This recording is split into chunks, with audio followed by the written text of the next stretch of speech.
Paul McBeth has been dominating in the European Open for the last 10 years straight. He started his run back in 2013 when he won the event for the first time, and after that, Paul never looked back. He went on to win 5 times in a row from 2013 to 2019, truly separating himself from everybody else. He had his biggest struggle in the last event in 2019 when he was down 5 strokes to Ricky Wysocki going into the final round. But somehow Paul managed the biggest comeback of his career and was still able to come away with the win after finishing 33 under par. So now that brings us to this year. Paul has had a great start to the season, winning his first 2 tournaments of the year, and now has made the top 10 in 12 of the 15 events he's played in. So with McBeth having a good season, everyone was betting on him taking down his 6th win at the 2022 European Open. And to no surprise, Paul came out and shot the best score he's ever put up at the event. The only problem was, a no forehand throwing, injured Eagle McMahon playing some holes with his non-dominant hand showed up and shot the lowest score we've ever seen at the event. Oh, we're gonna see the lefty early from McMahon.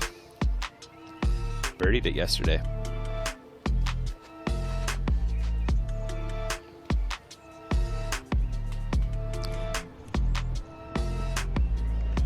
Dude, are you kidding me? McMahon to match the pace from Paul. There it is. McMahon.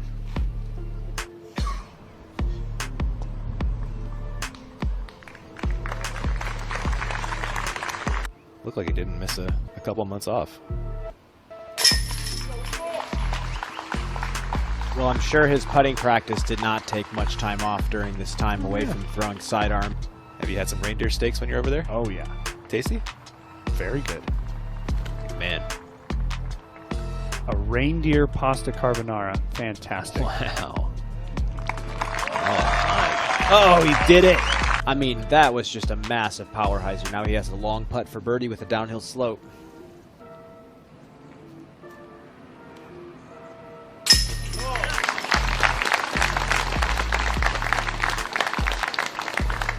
Yeah, he did a good job at the end there. McMahon on 17.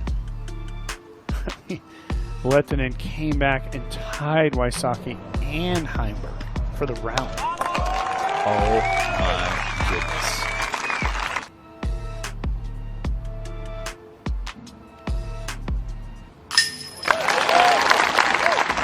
Incredible stuff from McMahon. First patent pending here. That's that understable putter. And just understable putter it and just jam it over on the right side. Might go in.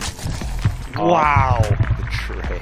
What a shot from McMahon off the basket. Oh. Just a tough putt here. He's going to go to the kind of the forward pushing putt. Now, good chance.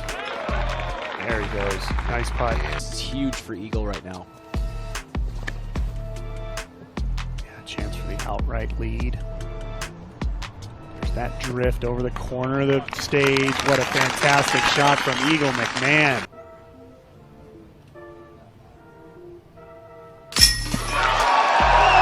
European Open champion, Eagle McMahon. Ladies and gentlemen, your 2022 European Open champion, Eagle McMahon!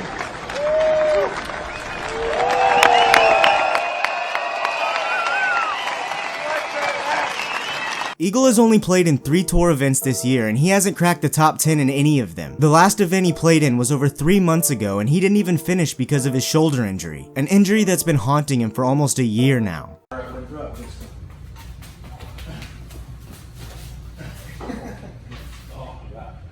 This isn't allowing Eagle to throw forehands at the moment, and his big forehand is what made him stand out and win most of his tournaments before his injury. But somehow, this didn't hold him back. Eagle McMahon taking a couple of well-deserved big deep breaths. You've just doubled your major victory total to 2, both in Europe. How does it feel? There's really no words to describe right now. I mean, shout out to Haley King, because I'm just thinking that she hasn't played that many events this year, and she took down a major. So there's so much to say right now, but I'm at a loss for words because I didn't think this was possible. Talking to my dad before, I'm like, you know, there's nothing that says I can't win the European Open, but there's doubt. There's always doubt in the back of my mind, considering my injury, considering no forehands. I didn't throw a single forehand this tournament, and I dethroned the beast. How do you mentally even say, I'm going to be committed to not throwing a sidearm, and I'm still going to be competitive? That's a great question, because that leads me back to it. There's been a lot of doubt in my head. You know, I don't like to read comments. I actively avoid them. But every once in a while, I'll see like a YouTube video pop up says, "Is Eagle gonna ever have his sidearm back again? Oh, is Eagle done?" And like those comments are always like ripping me apart, but at the same time, they're fueling me. And you know, I was listening to the Cameron Haynes book, Endure, before this round, and one thing he said is pain is temporary. And you know, whether that's an analogy for you know, an injury, or just the pain of, you know, getting the bogey and, you know, grinding it out, it's only temporary. You just have to endure, and eventually you'll succeed. So now, after holding the title for almost 10 years, Paul McBeth's streak is finally over. He still finished in second place and played leagues above the other competition. This shows the top 10 scores for the entire tournament. Here is the 4th place finish, and here's Kevin Jones in 3rd. Then, you have McBeth and Eagle, 16 strokes better than the rest of the field. Compared to the last European Open, the top 4 players were only a 3-stroke difference. So, McBeth played stronger than he ever has.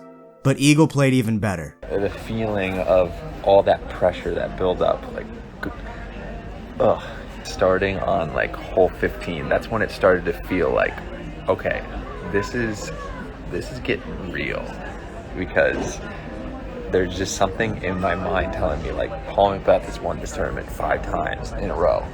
And I'm just thinking, okay, you're going to be happy with 2nd place. It's going to be cool, like, whatever. It's just what it's supposed to be. And then I was up 1 going into 15. I realized he doesn't have to win. I can win. And I went into every shot with a bunch of intent.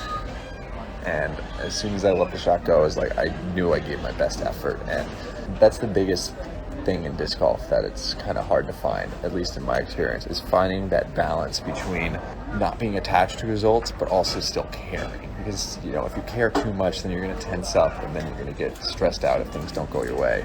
But if you're too lackadaisical, then you're not going to have that right intention. So it's walking a fine line, and I feel like I was able to do that extremely well this week. Moving forward, Eagle is committed to only playing in Worlds to finish the year off, giving himself time for his injury to heal. And I asked you guys where you thought he would end up in the rankings at Worlds, and the majority of you think he's going to have another standout performance. I mean, with the way he just played injured and throwing left-handed here and there, I would have to say anything is possible for that man. Thanks for watching, like and subscribe for more disc golf content.